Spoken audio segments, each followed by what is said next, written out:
Black Bag is a noir-style espionage intrigue conspiracy flick directed by Steven Soderbergh, whose credits include the Ocean's Trilogy, Contagion, Erin Brockovich, and Haywire. It stars Michael Fassbender as George, an intelligence officer who goes on a mole hunt, where one of the prime suspects is his wife Catherine, played by Cate Blanchett. Other suspects include James, a former army officer who's played by Rene-Jean Page, his girlfriend and psychiatrist Zoe, managing agent Freddie, and his girlfriend and satellite analyst Clarissa. The 94-minute plot follows George as he tries to break down each of the people on the list, revealing embarrassing secrets and creating tension in an effort to get one of them to break and reveal the truth. Most of his efforts are focused on Catherine, surveilling her to a meeting in Zurich with a source that inadvertently leads to an important asset escaping from a safe house, while in possession of a secret weapon that could instigate a nuclear catastrophe in any enemy nation. When George realises he's been manipulated into facilitating this escape, he and Catherine execute their own plan, culminating in a face-off with the suspects and the ubiquitous round-table reveal of the true culprit. Everything is wrapped up with a nice little bow, and they all live happily ever after. It's a good film, not great. It's a true thriller that doesn't rely on hyper-choreographed fight scenes or explosive set pieces. Personalities and relationships are the key, and no one is any kind of superhero with a special set of skills. They're flawed people in a complicated world, and their struggles dealing with their lives in the shadows can lead to deadly consequences. It's nothing special, but it's worth a watch, especially considering all the gumph that seems to dominate cinema these days. Everyone plays their roles very well, with Fassbender leading the way as a stylish perfectionist, feeling the weight of his secret responsibility hanging on his shoulders, and Blanchett puts in another solid performance that switches from sensitive to dark on a pinhead. There's even a role for Pierce Brosnan as the boss Stieglitz, who is as far removed from Bond as he could be without being Blofeld. Everyone else does a good job, but nothing to blow you away. There are a couple of moments that annoyed me though, where the characters have done or do something that is obviously stupid that could be spotted by anyone who knows nothing about espionage, i.e. everyone. It's a bit predictable, but on the whole worthwhile, and at 94 minutes it doesn't drag on, although part of me thought it could have done with an extra 10 or 20 minutes to dig deeper into the mole hunt and the counter operation.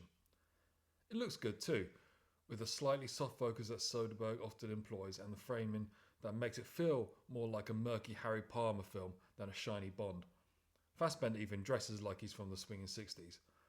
It's a lot better than average, but nothing that could set the world on fire or last in anyone's memory. This isn't really a review though. This is about one person, Rene-Jean Page, and what could have been. In 2004, Columbia Pictures released a movie called LayerCake. Being British, it was a gritty and somewhat violent gangster movie, the kind that would become a cliché of British cinema over the years and the butt of an SNL joke. It was well received, but hasn't exactly locked itself in the collective consciousness of British cinephiles, no matter how much they pretend. What is significant is what happened after. The star was Daniel Craig. Not long after the release, he was offered the role of James Bond. LayerCake has been cited as the role that got him that gig.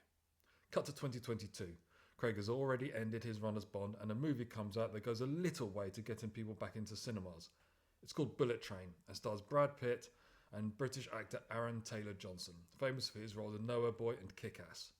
It was a terrific film, and he was great in it, and very quickly he hit the top of many people's lists for the next Bond, with his role in Bullet Train being cited as the key. In fact, people were calling Bullet Train his LayerCake in advance of him getting the role. Over the years, there's been a lot of names thrown into the mix for the coveted role, and one of them recently has been Rene-Jean Page. Now that Amazon has taken creative control of the franchise, there might finally be a decision on who will play Bond, and I think that for Page, Black Bag was a missed opportunity.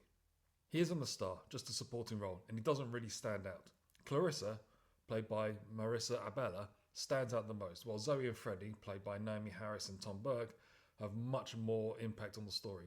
Page's role is important as, spoiler alert, he's the mole, working with Stieglitz to instigate a collapse in the Russian government, but he doesn't really shine. His character is kind of bland to the point of being forgettable.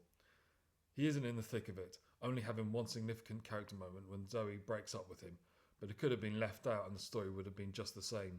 When I saw the trailer, I generally thought this might be another LayerCake and was keen to see what he could do. He's a decent actor, I suppose. It's the only thing I've seen him in, so I have no idea how his other roles have panned out. I thought this could be his audition for that most coveted of roles, but in the end, it was just another barely significant supporting role that showed nothing of what he needed to show to bag the part.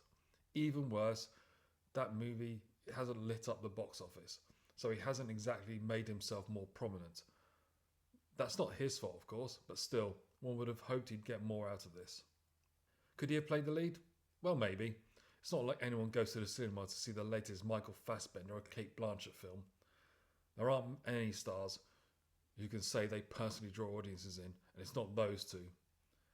If he had starred, then Catherine would have had to be played by someone else due to the age difference, and maybe she could have been the star draw.